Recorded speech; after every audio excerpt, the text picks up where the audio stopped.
Мінекей, біз сабақтың алқағында ушул Мистебакка келдик. Бишкек шаарынын четинде жайгашкан.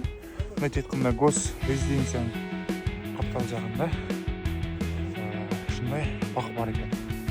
Ошол бактан изендилер. Былтыркыдан калып кеткендер. Муну оору дейт да, Нурболот.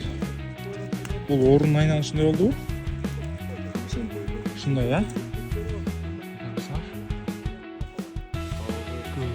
Калгына даныны жайнашып келиши пустой экен, чыгып көрдүк. Эсинде дан жок, мындайча айтканда. Маңызы. Ушундай.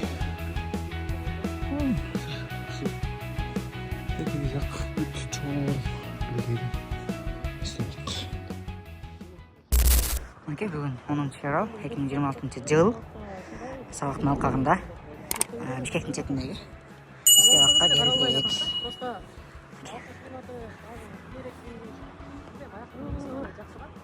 Ушундай Мистебак курулган экен убагында. 30-40 жыл мурун. Болжолду. Ушундай. Кошумча эле бул Мистеде, бул Бишкектин өйдө жагында резиденция жактагы Мисте токою. Бул жерде 30 гектардын тегерегинде Мисте токой турат. Бул эркек дарак.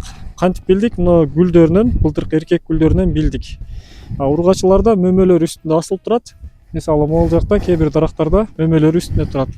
Бүчүрүн карап көрсөк, бул бүчүрлөрдүн баардыгы тоголок чоң-чоң кара болгондор бул гүл чыгат.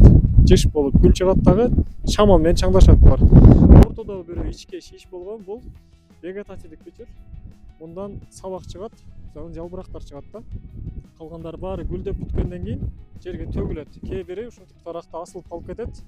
Натыйжада могул жерде сагыз жанагы мастик деп коет. Балга окшогон, вазелинге өрүктөгүдөй Мистенин ушул сагызынан улам кыйыштырыш аябай татаал. Кескенде кабыгын эле кесиш керек. Отунун кошо кесип алсаң, мастик чыгып баштайт. Дарак өзүнөн өзү ушундай бир зат бөлүп чыгат. Бул азык заттары, бирок бул жабышкак зат ошол кыйыштырган жерге келип чогулуп калат дагы, ткандар бири-бири менен жабышып кете албайт. Сварка болбой, уланбай, кыйшылбай калат да. Клеткалар жарылганда шире жап. Буларда деле ошондой, көрдүңүз, сынган жерден чыгып атат. Кескен жерлерден жоон бутакты кессең, ошол жерден чыгат да. Мисалы бул эмне деген сөз? Бул дарак быйыл аябай көп гүлдөйт, мына эркек дарак.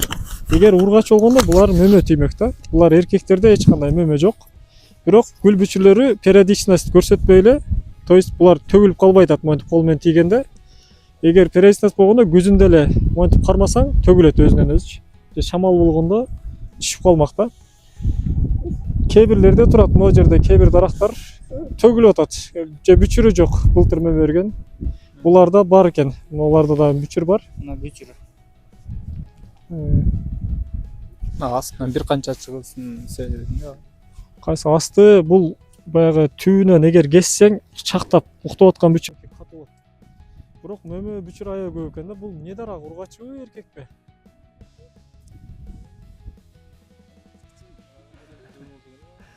Давай могу жерде казгыла, сандык турат деп эле.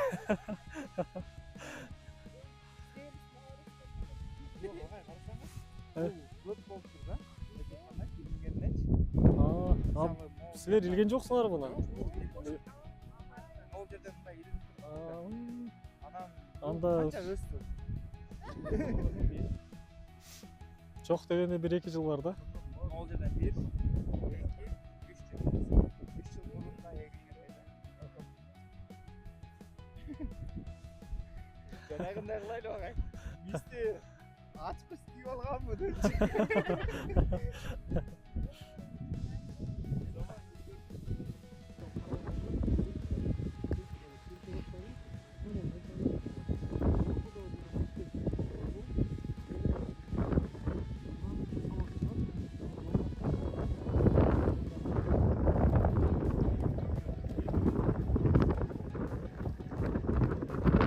Бүт баарын ошо курган бутагынан таштайт да.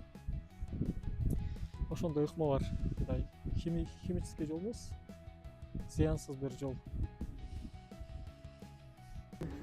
Кесип кетсе уруксат жок. Токойчулар келсе штраф салат.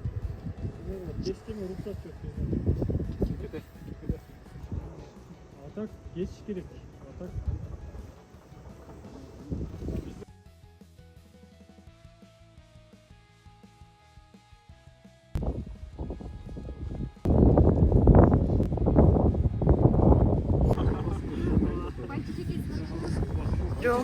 кичинекей сарысы могу жоогазын Ооба, ал тюльпан.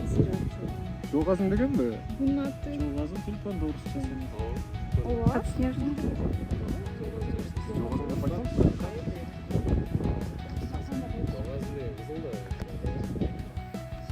Onu tavuşup başka Кийин böyle.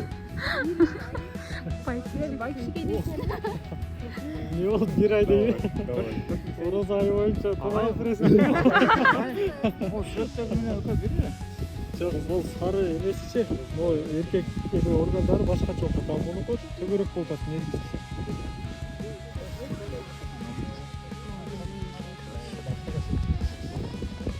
Тирацу.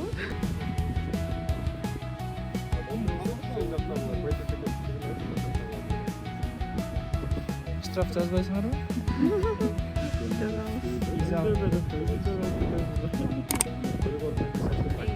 Стакан алайын.